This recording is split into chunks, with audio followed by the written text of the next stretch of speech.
si on veut avoir la foi en Dieu, il faut connaître Dieu. On ne va pas se mettre à croire à quelqu'un ou à quelque chose que l'on ne connaît pas. Il faut se documenter. Et la Bible en est le moyen. Venir à l'Église est un excellent moyen également.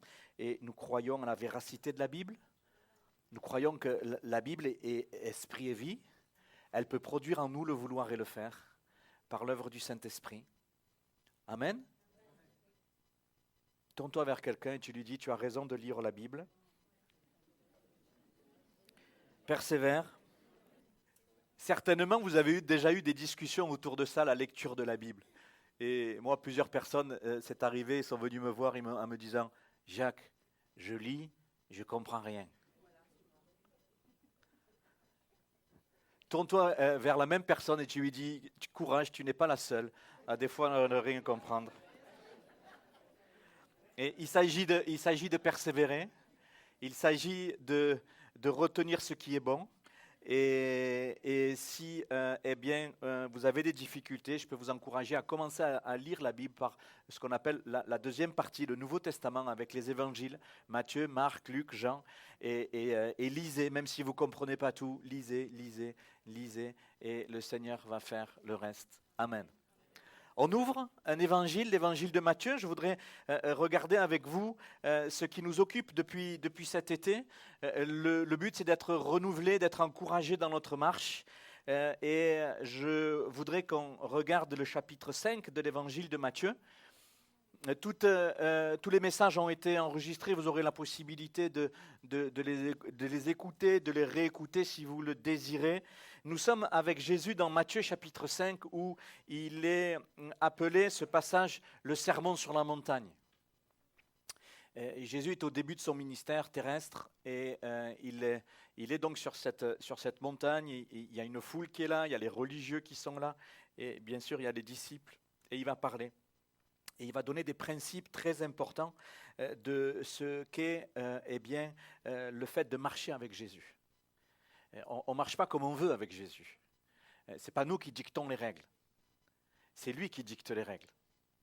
C'est comme quand on joue par exemple au Monopoly, on ne joue pas n'importe comment au Monopoly. Il y a des règles. Et ceux qui sont joueurs d'échecs, on ne joue pas n'importe comment aux échecs. Il y a des règles. Et dans ce monde, si on veut être même dans le monde professionnel, il y a des règles. On a besoin d'apprendre certaines règles, quelle que soit la profession. Et il y a des règles dans tout. Il y a des lois dans tout. Et on ne peut pas suivre Jésus comme on veut. Il y a des règles. Il y a des principes. Et à travers ce discours très, très frappant, il va désorienter, bien sûr, les religieux. Il va désorienter ceux qui l'écoutent. Et bien souvent, les lois du ciel, les lois du cœur de Jésus sont différentes de nos lois à nous.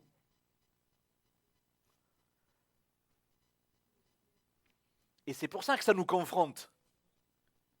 Moi, j'aime Jésus, mais je veux faire les choses à ma manière. Ça ne peut pas marcher. Comme dans le monde séculier, ça ne marche pas. Avec Dieu, ça ne marche pas non plus. Alors, dans ce discours du sermon sur la montagne, il donne des principes. Donc, ce n'est pas des principes seulement humains, ce n'est pas quelque chose qui est gentil, où on parle de paix, où on parle de joie, où on parle de souffrance aussi, où on parle de miséricorde, où on parle de toutes sortes de choses. On dit, ouah, c'est super et tout, ouah, Jésus, c'était un bel humaniste. Non, c'est les principes que Jésus énonce ici, c'est plus que des bonnes choses humaines, c'est plus qu'un discours humain. C'est plus quelque chose qu'on a entendu, qu'on lit, qu'on essaye de suivre quand on peut, mais quand on ne peut pas, ce n'est pas grave, on fait notre vie comme on l'entend, de toute manière, voilà. Non, ça va plus loin que ça. Ça va plus loin que ça. L'enseignement de Jésus sur ce sermon sur la montagne, avec ce texte qu'on va relire brièvement, ça nous confronte. Ça nous éclaire sur comment Jésus voit les choses. Il s'adresse à tous ceux et à toutes celles qui veulent le suivre, qui veulent devenir ses disciples, qui veulent s'attacher à lui. Comment faire à sa manière? Comment faire à sa manière? Et ça nous préoccupe, ça nous occupe, bien sûr. Et en tout cas, Jésus veut poser un cadre divin. Est-ce que nous voulons rentrer dans ce cadre divin? je ne vous cache pas que s'il n'est pas là pour nous y aider, on n'y arrivera jamais. Ça va, je vous ai rassuré? Par nos propres forces, la Bible dit que tu ne peux pas. Mais par sa force en nous, tout est possible. Et c'est ça qui nous rend heureux. Et le titre de la série que nous partageons, elle s'affiche là, c'est « Heureux, bien sûr, de marcher avec Jésus ». Et on va regarder cet aspect d'être appelé fils de Dieu. Alors on y va, hein, on va lire à partir du verset 2, puis Jésus ayant ouvert la bouche de Matthieu chapitre 5, il les enseigna et il dit « Heureux ». Et il y a une succession de phrases et qui commencent toujours par ce mot « heureux ». Pas une joie circonstancielle, humaine, mais qui vient de Dieu. Heureux les pauvres en esprit, car le royaume des cieux est à eux. Heureux les affligés, car ils seront consolés. Heureux les humbles de cœur, car ils hériteront la terre. Heureux ceux qui ont faim et soif de la justice, car ils seront rassasiés. Heureux les miséricordieux, car ils obtiendront miséricorde. Heureux ceux qui ont le cœur pur, car ils verront Dieu. Heureux ceux qui procurent la paix, car ils seront appelés fils de Dieu. On pourrait rajouter fils et filles de Dieu. C'est un terme générique ici, ça concerne les hommes et les femmes, bien sûr. Verset 10, heureux ceux qui sont persécutés pour la justice, car le royaume des cieux est à eux. Heureux serez-vous lorsqu'on vous outragera, qu'on vous persécutera et qu'on dira faussement de vous toutes sortes de mal à cause de moi. Réjouissez-vous et soyez dans l'allégresse. Quelles que soient les circonstances, on est heureux de marcher avec Jésus. Et l'ennemi va essayer de nous mettre des bâtons dans les roues pour nous décourager, mais le Seigneur, il est là. Alors, on a déjà vu pas mal de choses. Je voudrais qu'on s'attarde ce matin à ce dernier verset. Heureux ceux qui procurent la paix, car ils seront appelés fils de Dieu. Être appelé fils de Dieu. Est-ce que tu es un homme, une femme de Dieu? Au-delà d'une étiquette religieuse, au-delà de dire je suis chrétien, je ne suis pas chrétien, je suis ceci, je ne suis pas cela, Jésus dans son discours, il dit il y a une identité spirituelle. Est-ce que tu es un homme de Dieu? Est-ce que tu es qualifié par ton entourage comme étant un homme de Dieu?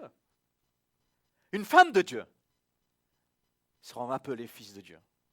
Ça parle d'identité, ça parle de famille, ça parle que l'on a un père, pas humain, un père céleste. Ce Dieu créateur qui n'est pas seulement le Dieu créateur, mais qui est pour nous un père et dont je suis devenu fils et fille. Est-ce que c'est ton identité? Alléluia. Cachez votre joie. Être appelé fils et fille de Dieu. Alléluia. Heureux ceux qui procurent la paix, car ils seront appelés fils de Dieu. On s'adresse, on regarde ici rapidement le mot paix, ce n'est pas un mot qui est seulement quelque chose de personnel et d'intérieur. Le mot paix ici dans le grec, c'est eirénopoios. C'est un état de sérénité, de contentement, bien sûr, puisque ça parle de paix, ça parle de tranquillité, ça parle de sécurité intérieure. Ça rejoint la thématique de ce matin, de la courbe des champs. Nous avons un Dieu fidèle. Et la conséquence de la fidélité de Dieu pour nous, cela produit de la paix. De la paix? Pourquoi on est en paix? De cette paix qui vient de Dieu? Mais parce qu'on a un Dieu qui est fidèle. S'il y a quelqu'un ce matin qui a du mal à franchir le pas dans sa vie avec Jésus, dire mais moi je ne vais pas y arriver, moi je n'arrive pas à être fidèle, j'arrive pas à avoir une ligne de conduite, j'arrive pas à persévérer, j'arrive pas à garder le cap, je suis distrait, je suis attiré par certaines choses et quand je serai prêt je m'engagerai avec Jésus. Mais là c'est un piège. Il faut qu'on s'appuie sur la fidélité de Jésus. Jésus est celui qui t'appelle à venir à lui, mais en même temps qu'il t'appelle, il te donne la force de tenir et produire en toi cette paix. C'est extraordinaire. Mais ici, la définition que nous avons du mot paix nous ne sommes pas seulement dans un état de contentement personnel, lié à une circonstance que l'on vit ou qui produit de la paix, de la tranquillité, ou quelque chose qui est subjectif, c'est-à-dire qui est propre à chacun. Non, non, ça va plus loin. Ce mot paix, il est question de cette paix intérieure qui est liée à l'accord et l'harmonie lorsque deux parties se mettent d'accord. Vous savez, lorsque, bon, ça ne nous arrive pas ici, hein, ailleurs, lorsqu'on se dispute avec quelqu'un de nos proches,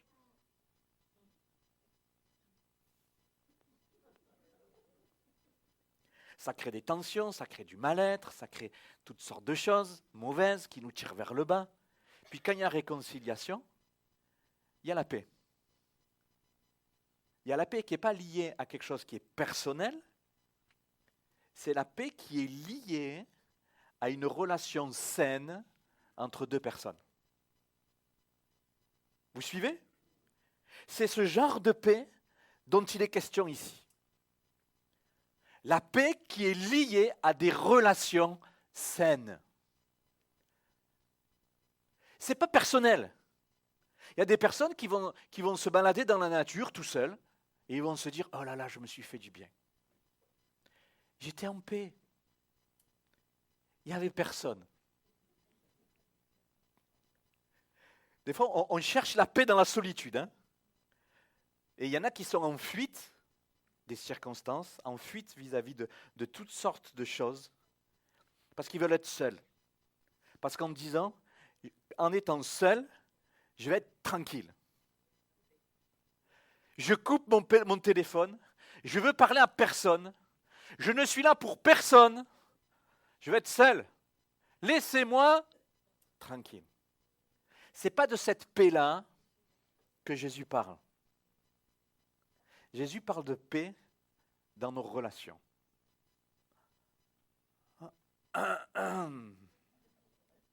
C'est important.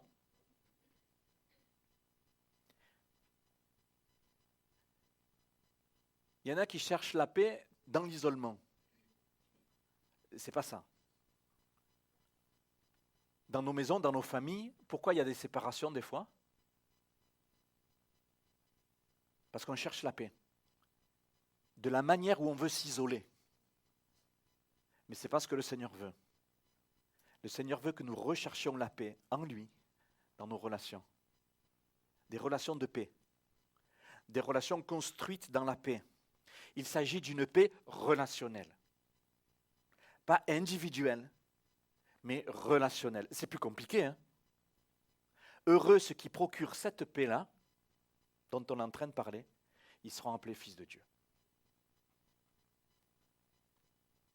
Si je devais résumer tous mes propos, c'est notre appel d'être des hommes et des femmes de Dieu, et on le vérifie en étant des hommes et des femmes qui communiquent la paix, qui sont artisans de paix, qui font tout pour recoller les morceaux.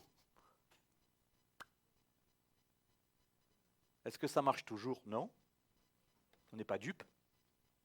Est-ce que c'est toujours possible? Non. Mais avec le Seigneur, il y a toujours de l'espoir. Alléluia. Il s'agit ici d'une paix relationnelle. Et donc une question qui vient, qui surgit. Es-tu en paix? J'essaie de croiser les regards de chacun, chacune. Es-tu en paix? Es-tu en paix avec tout le monde? T'es sûr? Gloire à Dieu! On avance. Ça commence. Heureux ceux et celles qui procurent la paix, car ils sont appelés fils de Dieu. La première chose, pour pouvoir procurer la paix, eh bien, et c'est très important, il faut être en paix dans ma relation à Dieu. Il faut être en paix dans ma relation à Dieu. Impossible de procurer la paix sans l'avoir reçue pour soi-même. Et c'est important d'être en paix dans notre relation à Dieu. Regardez ce que Paul dit dans Colossiens chapitre 1er. Dieu, a voulu par Jésus tout réconcilier avec lui-même, tant ce qui est sur la terre que ce qui est dans les cieux, en faisant la paix par Jésus. La paix avec Dieu est possible dans nos vies grâce à Jésus. Alléluia! Extraordinaire. Est-ce que nous sommes en paix avec Dieu? Est-ce que Jésus est quelqu'un d'important pour nos vies? Est-ce que j'ai pris le temps de me tourner vers Jésus, qui est lui-même cet artisan de paix dans ma relation avec Dieu? Alléluia. Et Paul le dit très bien, c'est la volonté du Père qui a donné Jésus pour que la paix puisse être possible entre lui et nous. Alléluia. Jésus, il est venu pour rétablir notre relation avec Dieu, cette relation que le péché avait brisée. Les théologiens parlent de la brisure du péché qui est descendue dans l'humanité. Jésus, il est venu pour réconcilier ce qui avait été séparé. Et ça produit la paix. Aucune paix humaine n'est vraiment possible, n'est vraiment durable, sans commencer par cette paix, je dirais, de relation verticale envers mon Dieu, mon Créateur, qui devient mon Père, qui devient mon Sauveur par l'œuvre de Jésus. Alléluia. Dieu n'a jamais cessé de vouloir être en paix avec l'humanité. Dieu a toujours voulu être en paix avec l'humanité. Depuis la création, tous les jours, Dieu il allait voir dans le jardin Adam et Ève, dans un but d'avoir une relation, d'entretenir cette relation de paix qu'il avait avec la créature qui était Adam et Ève. Dieu a toujours voulu être en paix avec toi. La preuve, c'est qu'il est venu avec Jésus. Jésus est venu pour cela. Jésus est la preuve. Les prophéties de l'Ancien Testament annoncent la venue du Messie comme étant celui qui allait venir, comme étant le prince de paix. Celui qui allait apporter la paix. Alors bien sûr, les contemporains de Jésus, quand Jésus il est venu, ils pensaient que c'était une paix physique. Mais il est question d'une paix spirituelle. Romains chapitre 5, encore Paul le dira comme ça, étant donc justifiés par la foi, nous avons la paix avec Dieu. Nous avons la paix avec Dieu par notre Seigneur Jésus-Christ. C'est un trésor extraordinaire d'être en paix avec Dieu. Alors, es-tu en paix avec Dieu? As-tu reçu Jésus? As-tu compris qu'en venant à lui, en le prenant dans ta vie comme étant ton sauveur personnel, celui qui te réconcilie avec le Père, eh bien, tu es devenu en paix, tu es devenu justifié, et c'est quelque chose d'extraordinaire. Notre vie, si elle est en paix avec Dieu, tout est possible. Tout peut devenir possible, tout reste possible, quelles que soient les difficultés que nous pouvons traverser. Cette paix de relation avec Dieu a un effet. Cette paix qui vient de Dieu, cette paix avec Dieu, elle amène d'autres paix. Il y a des conséquences dans notre quotidien. La paix dans les difficultés. Parce que j'ai la paix de Dieu, je peux être en paix malgré mes difficultés. C'est Dieu qui agit dans ma vie, c'est Dieu qui agit dans mon quotidien. Quand Jésus dira dans Jean 16, 33, il dira à ses disciples, voilà, je vous ai dit ces choses, afin que vous ayez la paix en moi. Vous aurez des tribulations dans le monde. Mais prenez courage, j'ai vaincu le monde. Qu'est-ce que Jésus est en train de dire aux disciples? Il leur dit, les gars, c'est pas parce que vous croyez en moi que vous allez être épargnés de difficultés dans le monde. C'est pas parce que vous croyez en moi que tout va être tout rose. C'est pas parce que vous croyez en moi que vous ne serez pas touchés par le deuil, que vous ne serez pas touchés par la maladie, que vous ne serez pas touchés par les difficultés de la vie. Non, non. Il dit, si vous croyez en moi, c'est possible que malgré les difficultés, vous gardiez la paix du ciel. Vous gardiez la paix que vous avez reçue lorsque vous vous êtes confiés en moi. Le Seigneur les encourage à garder la paix, à comprendre que ces choses-là sont possibles, quelle que soit l'adversité, quelles que soient les difficultés. Je reste en lui. Vous avez la paix en moi. Seigneur, je reste en toi et je reste dans ta paix. Qu'est-ce que ça veut dire? Rester en Jésus. Continuez à l'aimer, malgré les difficultés, malgré les blessures, malgré le trouble. Seigneur, je continue à t'aimer. Je continue à croire en toi. Et je continue à te parler. Je continue à te prier. Je continue à te mettre dans les affaires de ma vie. Je continue à m'attendre à toi. Et la paix, en lui, elle est protégée. Amen. La paix avec Dieu nous conduit à d'autres paix. Cette paix dans les difficultés. Est-ce que ce matin, le Seigneur a besoin de te rappeler que quelle que soit ta difficulté, le Seigneur veut par son esprit toucher ton cœur, toucher tes pensées et amener sa paix. Qu'est-ce qui te préoccupe? Qu'est-ce qui te trouble? Le Seigneur veut amener sa paix. Alléluia. Qu'est-ce que c'est qui fait que, en ce moment, tu es en train de broyer du noir dans tes pensées? Tu es en train de fomenter dans ta tête des mauvais choix, des mauvaises pensées. Est-ce que l'inquiétude qui te gagne suite à ces difficultés est en train de grignoter petit à petit ta joie, ton engagement, ton zèle, ta foi? Qu'est-ce que c'est qui fait que, il y a une sorte de tempête spirituelle qui va faire que, tu te sens mis de côté? Et tu te dis, mais Seigneur, je suis en train de perdre ma relation à toi, je suis en train de perdre ma paix vis-à-vis de toi. Viens à mon secours, Seigneur, je me sens faillir, je me sens défaillir. Qu'on puisse se rappeler que Jésus, il est là. Que sa paix, elle ne te quittera jamais. Elle est toujours disponible pour toi. Reste en lui.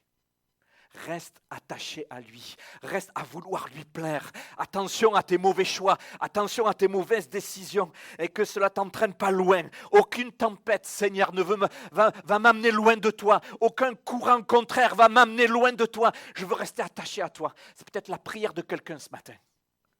Je veux croire, Seigneur, envers et contre tout, que malgré mes difficultés, malgré les assauts de l'ennemi dans mes pensées, malgré les attaques qui viennent détruire ma foi, je veux croire que tu es mon prince de paix et je veux rester attaché à toi. Amen. Et laisse-moi te dire que le Seigneur va te garder dans sa paix. Une paix divine amène d'autres paix dans les difficultés, oui, face à la mort des fois, la mort de nos proches qui nous trouble, qui crée une séparation et qui nous déstabilise.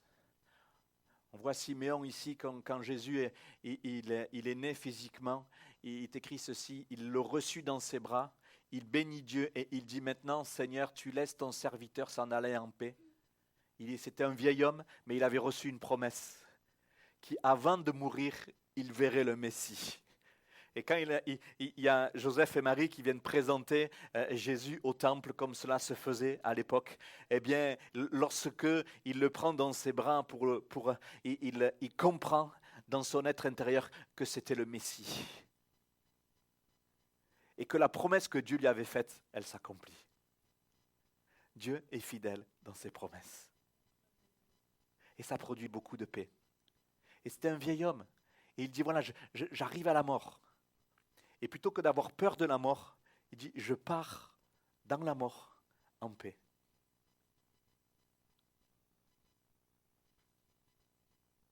La paix avec Dieu fait que le Seigneur me guérit de la peur de la mort. Quelqu'un qui est au milieu de nous qui a peur de la mort, peur de l'éternité, peur du trou noir.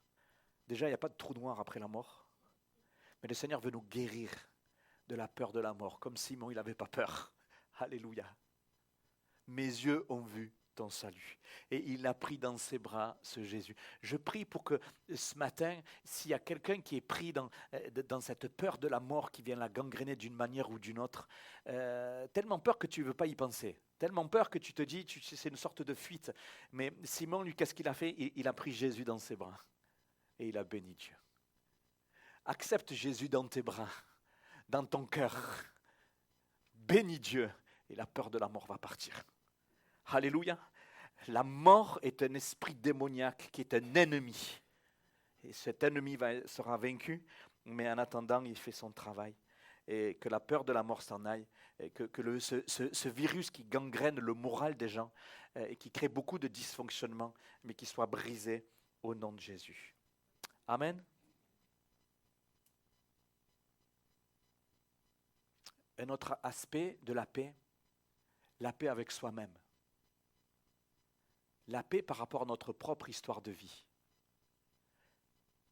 Combien c'est important. La paix avec Dieu pour être en paix avec soi-même. Pour réapprendre à s'aimer soi-même, à s'accepter soi-même comme on est.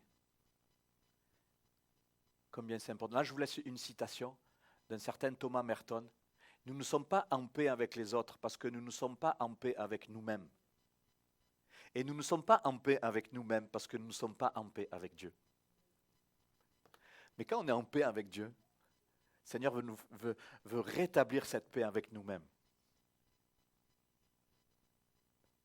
Des paroles de mort que tu as entendues depuis ton enfance. Des paroles que tu as entendues disant mais on ne t'a pas voulu, tu as un accident. Ça produit beaucoup de mal-être. Beaucoup de mal-être. Beaucoup de mauvaises constructions. Pas être aimé. S'obliger à toujours faire les choses bien pour qu'on soit aimé et que les autres puissent m'aimer. Et quand on fait quelque chose que ça ne marche pas, on est complètement détruit. On a le droit de faire des choses qui ne marchent pas. Le Seigneur veut nous amener à nous aimer comme on est. Et le Seigneur veut nous amener à comprendre et à nous voir nous-mêmes comme lui nous voit, à travers l'œuvre de Jésus. Alléluia. On l'a entendu dans un don qui nous a encouragés ce matin. Tu es une personne précieuse, importante. Tu es un trésor. Comme tu es un trésor. Et cela doit produire en nous beaucoup de paix. La paix avec soi-même.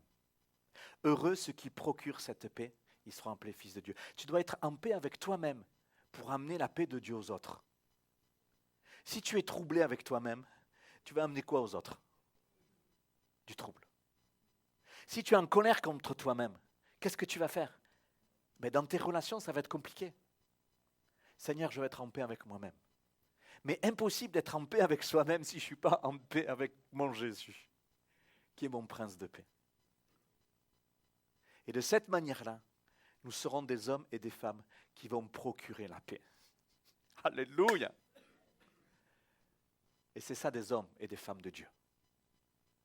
Des hommes et des femmes de Dieu sont des hommes et des femmes qui produisent la paix, qui ont été imprégnés de cette paix de Dieu et qui ont été eux-mêmes guéris et qui sont en paix avec eux-mêmes. Alléluia. Merci Seigneur. Est-ce que tu as besoin de te réconcilier avec toi-même? De t'accepter comme tu es? Ce matin, il y a ce chemin de guérison qui est devant toi. Ça va briser la culpabilité qui est sur ta vie. De toujours te regarder comme étant quelqu'un qui n'est pas à la hauteur, pas assez bien, pas assez méritant. Le Seigneur, il dit, laisse faire. Viens à Jésus, à ton prince de paix, et il va te guérir. Alléluia. On communique quoi à notre entourage? De la zizanie? Du trouble? De l'inquiétude? De la peur? Du murmure? De la remise en question? Tu as besoin de paix. Tu as besoin d'être en paix avec toi-même. Le Seigneur veut déposer ces choses-là. Amen. Dans le cœur de celui et de celle qui veut s'engager avec Jésus. Heureux de marcher avec Jésus, je suis en paix et je procure la paix. Gloire à Dieu. Cachez votre joie. C'est notre destinée. Procurer la paix de Dieu. C'est vraiment la clé de ce que nous partageons ce matin. Heureux ceux qui procurent la paix, car ils seront appelés fils de Dieu. C'est le trait de ressemblance de quelqu'un qui est de la même famille. La Bible dit que Jésus est le Messie, le prince de paix. Paul dira dans Romains que Dieu est un Dieu de paix. Si Dieu est un Dieu de paix et que c'est mon Père et que je suis son enfant, alors le trait caractéristique de ressemblance du fait que je suis de sa famille, je suis un homme et une femme qui procurent la paix. Regardez nos enfants. Ou regardez adultes qui êtes là, regarde tes parents. Et on va dire quoi? Ah. Mais tu es son père tout craché. Tu ressembles à ton père, tu ressembles à tes parents. Il y a un trait de ressemblance, non? Eh oui. Et spirituellement, c'est pareil.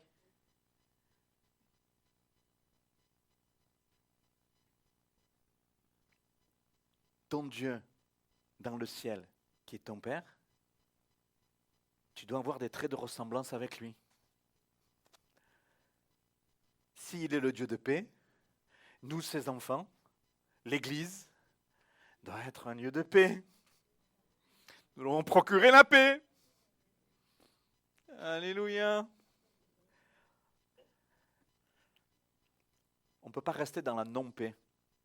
On ne peut pas rester dans les tensions. Ce n'est pas notre appel. Ça ne nous intéresse pas. Les critiques, les murmures, les disputes, ce n'est pas notre ADN. Notre ADN, c'est la paix. Oui ou non? Pourquoi? Parce que ton Père dans le ciel, c'est son ADN à lui. Il te l'a refilé en Jésus.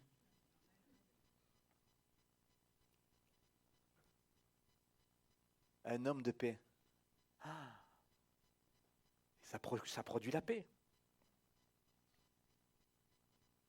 C'est pour ça que la définition que je vous ai donnée tout à l'heure sur le mot paix, c'est une paix relationnelle.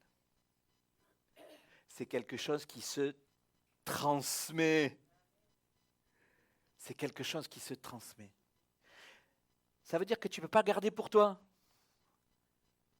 Ça doit transpirer et sentir bon. Malgré la transpiration, c'est une transpiration spirituelle. Elle sent bon, cette transpiration-là.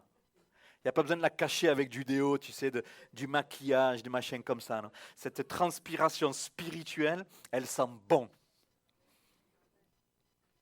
Tourne-toi vers quelqu'un et dis, oula, tu sens bon ce matin.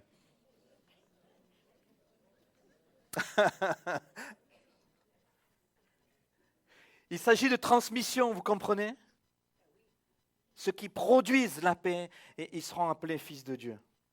Il s'agit d'être artisan, d'être acteur de cela. C'est quelque chose de dynamique. Le Seigneur a besoin que tu réalises ces choses-là pour que tu te mettes en marche afin de les transmettre. Je ne peux pas avoir une paix si je suis tout seul chez moi. Le Seigneur ne t'appelle pas à vivre ta relation avec Dieu tout seul chez toi. C'est quelque chose qui se transmet, ce que tu as reçu. En venant à l'église, je transmets. Je suis enrichi pour que, après, dans mon quotidien, je transmette où que je sois. Ne serait-ce que par une attitude. Ne serait-ce que par un regard, par un sourire. Ne serait-ce que par un comportement, par une parole à propos, je transmets la paix. Ne serait-ce que par l'intonation de ma voix, des fois, je transmets une forme de paix. Non? Des fois, même en disant rien, je communique la paix. Il y a toutes sortes de moyens de communiquer cette paix dont nous parlons. Le Seigneur s'attend à ce que ses disciples communiquent cette paix. Est-ce que nous voulons être disponibles? Est-ce que nous voulons nous engager dans ce que le Seigneur a prévu pour ses disciples? Alléluia. Il nous a été rappelé pendant une série cet été que l'Église était un lieu de paix. Et que chacun de nous qui étions là, nous étions unis par le lien de la paix. Ça ne doit pas être que des mots. Seigneur, donne-nous de le vivre. Alléluia. Dans la famille de Dieu, où Dieu est le Père, vous et moi, nous sommes des hommes et des femmes de Dieu qui procurons la paix. Dans les difficultés, dans tout ce que l'on peut vivre, dans les défis qui sont devant nous, Seigneur, on veut être des hommes et des femmes de paix. Seigneur, je veux me rappeler que c'est ma carte d'identité spirituelle. Je fais partie de la famille de Dieu. Cette famille de Dieu, eh bien, c'est une famille de paix.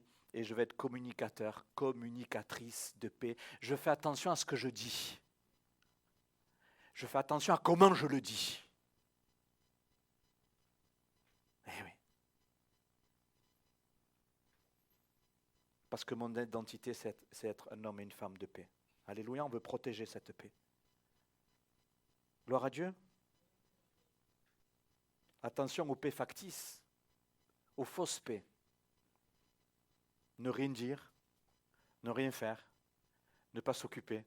Moi, je ne m'occupe de rien, je veux être en paix. Ah non, ce n'est pas de cette paix qu'on parle.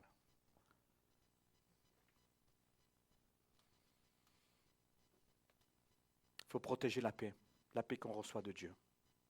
Et il faut être vrai. Pour protéger la paix de Dieu, il faut agir et parler en vérité. Amen. Sans nous violenter, sans nous bousculer, sans nous oppresser, mais en disant la vérité dans la paix. Amen. Faisons tout pour arriver à ce but. Paul dira dans Romains, s'il est possible autant que cela dépend de vous, soyons en paix avec chacun. Il y a des relations qui sont impossibles, soyons pas dupes. Mais de mon côté, Seigneur, je veux être en paix. Je veux proposer la paix. Faisons la paix. Vous savez, dans les cours d'école, allez, on fait la paix. Allez, ok. Et pour que ça marche, il faut être deux pour faire la paix. Mais autant que cela vienne de nous, moi je veux être en paix. Je veux être un homme de paix, une femme de paix. Alléluia. Cherchons à défendre dans nos cœurs. Cherchons à défendre autour de nous, je finis avec ça, la paix que Dieu nous a acquise par Jésus. Et nous serons appelés des hommes, des femmes de la famille de Dieu. Être appelés fils et filles de Dieu. Amen.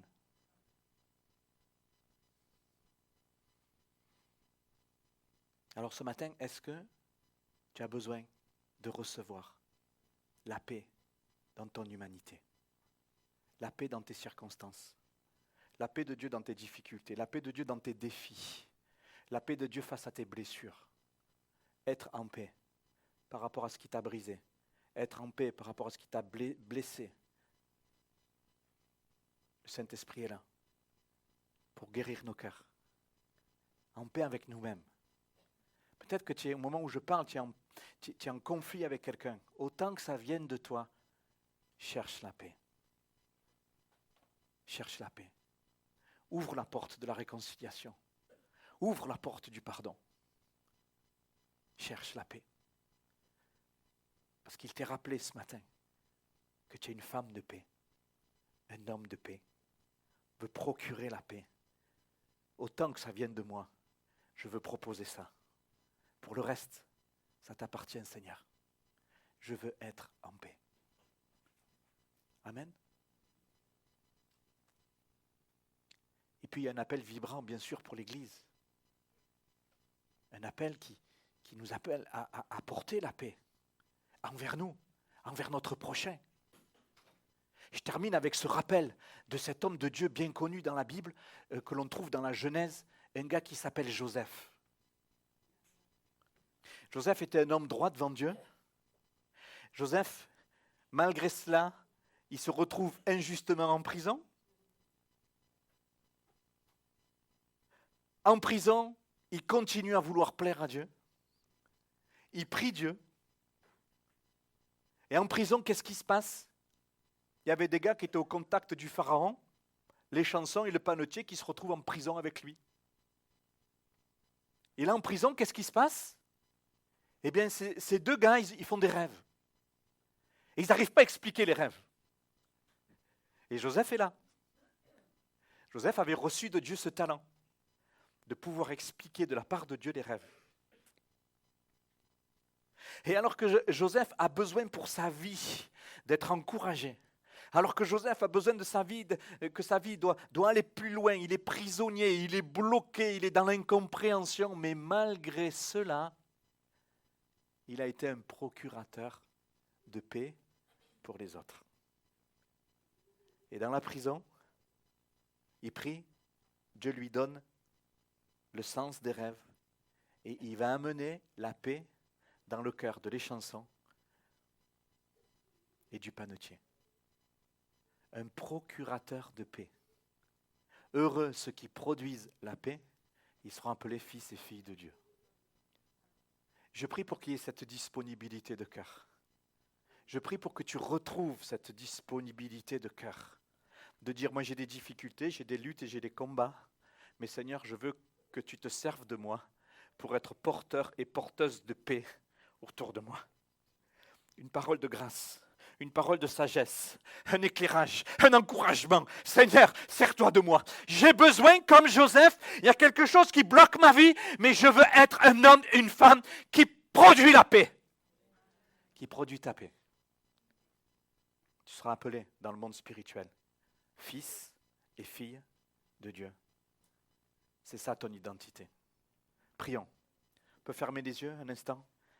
Dans ce temps où on est avec le Seigneur, je voudrais qu'alors qu'on ferme les yeux, que tu puisses te retrouver au pied de Jésus sur cette montagne. Au pied de Jésus sur cette montagne. Et je crois que nous tous qui sommes là ce matin, nous, au plus profond de notre cœur, nous voulons suivre Jésus. Nous voulons être son disciple, nous voulons être attachés à lui. Et le Seigneur voudrait te rappeler ton identité.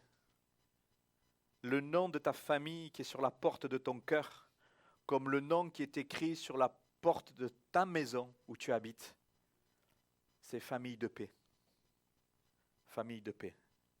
Le nom qui est écrit sur ta boîte aux lettres pour qu'on te retrouve dans le monde spirituel, c'est écrit famille de paix. Ce n'est pas famille de colère. Ce n'est pas famille instable. Le Seigneur voudrait te rappeler que c'est famille de paix. C'est ton identité. C'est le nom de ton Père céleste. Le Dieu de paix. Et le Seigneur, ce matin, voudrait que tu reviennes à ton identité. Que tu reviennes au pied de ton Jésus, ton prince de paix. Et il va communiquer la paix en toi, la paix dans ton âme, la paix dans tes pensées, te délivrer de toi-même, délivrer de tes constructions de vie malsaines. Il veut te délivrer, faire de toi un homme de paix, une femme de paix qui produit la paix. Ce matin, il y a un appel qui est là sur mon cœur. Qu'est-ce que c'est qui te trouble au point de ne plus être en paix? Tu dois à tout prix ressortir de ce lieu en paix, mon ami. Mon frère, ma sœur, tu dois ressortir de ce lieu en paix. C'est ton identité. C'est ton identité. Et il y a un combat, je le sais, je le sens. Il y a une lassitude, une peur, un trouble qui est là. On allume la télé, c'est la peur. La peur de l'avenir, le trouble. On voit cette rentrée qui s'annonce avec les plannings qui se remplissent, les plannings de nos familles, les plannings de notre travail, les plannings de notre église. Et ça fait peur, ça enlève la paix. Et malgré tout ça, sur la porte de ton cœur, ton identité, c'est homme de paix, femme de paix. Alors il y a un combat. Il y a un combat. Et ton identité est rappelée ce matin. Qu'est-ce qui te trouble? Ça doit tomber à terre maintenant. Au nom de Jésus, ça tombe à terre maintenant. Les mensonges de l'ennemi qui attaquent tes pensées, qui impactent ton âme, qui impactent ta joie et qui touchent même ton corps, au nom de Jésus, c'est brisé maintenant. Je prie pour que chacun de nous, alors qu'on a les yeux fermés, tu puisses te positionner et dire, Seigneur, mais oui, mais mon ADN, c'est toi. Je me suis attaché à ce prince de paix, ce Jésus, alléluia. Je voudrais qu'on ait un moment de prière maintenant. Je voudrais te donner la possibilité de prier. On a du temps, on prend 5-10 minutes. De donner la possibilité au Saint-Esprit de confirmer sa parole maintenant. Je confronte que dans le monde spirituel et que dans les forteresses de pensée, que tout ce qui empêche cette paix que nous venons d'exposer, qui est profondément biblique, maintenant soit mis à nu et soit déchiré au nom de Jésus. Au nom de Jésus. Que tout ce qui trouble soit repoussé. Prends position déjà sur ta chaise. Quelle que soit la difficulté, quelles que soient les peurs qui sont là, peut-être que c'est la peur d'une maladie, peut-être que c'est la peur de la mort, peut-être que c'est la peur de comment faire pour cette rentrée, pour quelque chose qui se passe, quelque chose qui est cassé dans une relation, comment faire, ça te trouble, ça enlève ta paix, ça t'enlève de dormir. Au nom de Jésus, prends position. Au nom de Jésus, prends position. Il y a une joie particulière. Une béatitude particulière pour ceux qui procurent la paix. Être disponible. Je prie pour ceux qui sont assis dans leur âme, dans l'attente, dans l'attentisme, dans la passivité. Ô Seigneur, qu'il y ait une disponibilité, un engagement, un zèle renouvelé d'être des procurateurs de paix. Alléluia. Alléluia. Alléluia. Engage-toi dans l'église pour procurer la paix. Engage-toi dans un service d'église pour procurer la paix. Alléluia. Alléluia.